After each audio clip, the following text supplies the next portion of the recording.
કેમ છો વિદ્યાર્થી મિત્રો? સરસ્વતી એજ્યુકેશનમાં તમારું સ્વાગત છે। વિદ્યાર્થી મિત્રો, તમે અમારી ચેનલ પર નવા આવ્યા હોય તો અમારી ચેનલને સબસ્ક્રાઇબ કરો અને બેલ આઇકન દબાવી ઓલ નોટિફિકેશન પર ક્લિક કરો, જેથી કરીને અમારા બધા નવા વિડીયોની નોટિફિકેશન તમને સૌથી પહેલાં મળતી રહે। વિદ્યાર્થી મિત્રો, આજે આપણે ધોરણ 7નો પ્રશ્ન 2 જે વિજ્ઞાનમાં છે, જે તફાવત આપેલા છે બબે મુદ્દા, એનું સોલ્યુશન લઈને રજૂ થયું છે। વિદ્યાર્થી મિત્રો, શરૂઆત કરીએ આપણે પ્રકરણ નંબર 1 અને 3ના અંદર। તો પહેલાં પરોપજીવી અને મૃતોપજીવી।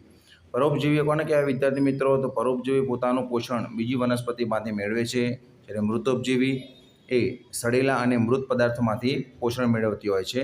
તમારે 2 મુદ્દા લખવાના છે વિદ્યાર્થી મિત્રો, એટલે 2 માર્ક્સ તમને મળી જાય। તે પોષણ માટે અન્ય વનસ્પતિ કે પ્રાણી પર આધાર રાખે છે, જ્યારે મૃતોપજીવી તે પોષણ માટે નિર્જીવ પદાર્થ પર આધાર રાખે છે। હવે વિદ્યાર્થી મિત્રો, સેકન્ડ નંબરનો છે સ્વાવલંબી સજીવો અને પરાવલંબી સજીવો। સ્વાવલંબી સજીવો પોતાનો ખોરાક જાતે બનાવે છે, જ્યારે પરાવલંબી સજીવો પોતાનો ખોરાક જાતે બનાવી શકતા નથી।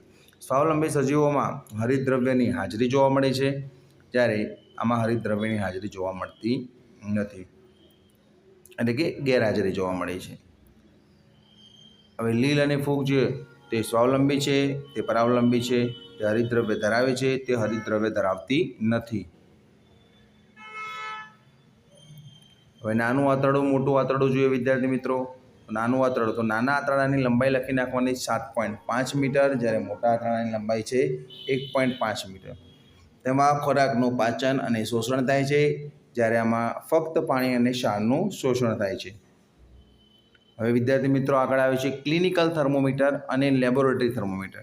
તો ક્લિનિકલ થર્મોમીટર જે છે એ 35 સેલ્સિયસથી 42 સેલ્સિયસ સુધીનું તાપમાન માપી શકે, જ્યારે લેબોરેટરી થર્મોમીટર એ -10 સેલ્સિયસથી 110 સેલ્સિયસ સુધીનું તાપમાન માપી શકે છે। ક્લિનિકલ થર્મોમીટરમાં ખાંચ હોય છે, જ્યારે લેબોરેટરી થર્મોમીટરમાં ખાંચ હોતી નથી। હવે આગળ જોઈએ તો ઉષ્મા વહન અને ઉષ્મા વિકિરણ। ઉષ્મા વહનમાં ગરમ થયેલા અણુઓ સ્થળાંતર પામ્યા સિવાય સંપર્કમાં રહેલા અણુઓને ગરમી આપે છે, જ્યારે ઉષ્મા વિકિરણમાં ગરમ પદાર્થમાંથી ગરમી મધ્યમને ગરમ કર્યા સિવાય સીધી દૂર રહેલા ઠંડા પદાર્થને મળે છે। આ રીતમાં માધ્યમ જરૂરી છે, જ્યારે આ રીતમાં માધ્યમની જરૂર નથી। હવે એસિડ અને બેઝ। તો એસિડ કેવા હોય સ્વાદે? તો ખાટા અને સ્પર્શી દાહક હોય છે, જ્યારે બેઝ એ તુરા અને સ્પર્શી ચીકણા હોય છે। તે ભૂરા લિટમસ પત્રને લાલ બનાવે છે એસિડ, જ્યારે બેઝ છે એ લાલ લિટમસ પત્રને ભૂરું બનાવે છે।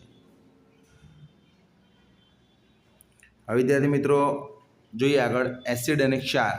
તે સ્વાદે ખાટા અને સ્પર્શી દાહક હોય છે, અને ક્ષારમાં તે સ્વાદે તુરા અને સ્પર્શી ચીકણા હોય છે। તે ભૂરા લિટમસ પત્રને લાલ બનાવે છે, તે લિટમસ પત્ર પર કોઈ અસર કરતું નથી। હવે ભૌતિક ફેરફાર અને રાસાયણિક ફેરફાર। વિદ્યાર્થી મિત્રો, મારો વિડીયો પસંદ આવે તો તમારા મિત્રોને મોકલજો અને મારી ચેનલને સબસ્ક્રાઈબ કરજો, ઓકે। અને આવા વિડીયો જોવા માટે મારી ચેનલને સબસ્ક્રાઈબ પણ કરજો, જેથી કરીને તમને મદદ મળી રહે। ભૌતિક ફેરફારો જુઓ અને રાસાયણિક ફેરફારો જુઓ। તેમાં પદાર્થોના ભૌતિક ગુણધર્મો જેવા કે પદાર્થનો આકાર, કદ, રંગ, અવસ્થામાં ફેરફાર થાય છે, જ્યારે આમાં રાસાયણિક ગુણધર્મોમાં ફેરફાર થાય છે।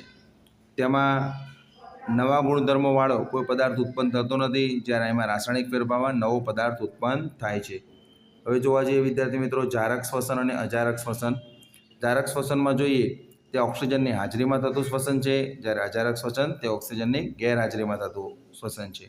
તેમાં ગ્લુકોઝનું સંપૂર્ણ દહન થાય છે, અહીંયા ગ્લુકોઝનું અપૂર્ણ દહન થાય છે।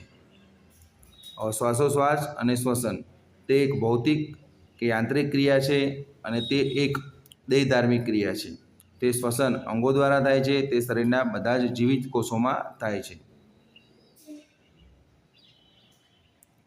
તો કે વિદ્યાર્થી મિત્રો, આ તો આપણો પ્રશ્ન નંબર 2 જેના અંદર તમે તફાવત જોઈ શક્યા, ઓકે વિદ્યાર્થી મિત્રો। આજે એટલે સુધી જ। Thanks for watching video. તમે અમારી ચેનલ પર નવા આવ્યા હો તો અમારી ચેનલને સબસ્ક્રાઈબ કરો અને બેલ આઇકન દબાવી ઓલ નોટિફિકેશન પર ક્લિક કરો, જેથી કરીને અમારા બધા નવા વિડીયોની નોટિફિકેશન તમને સૌથી પહેલાં મળતી રહે।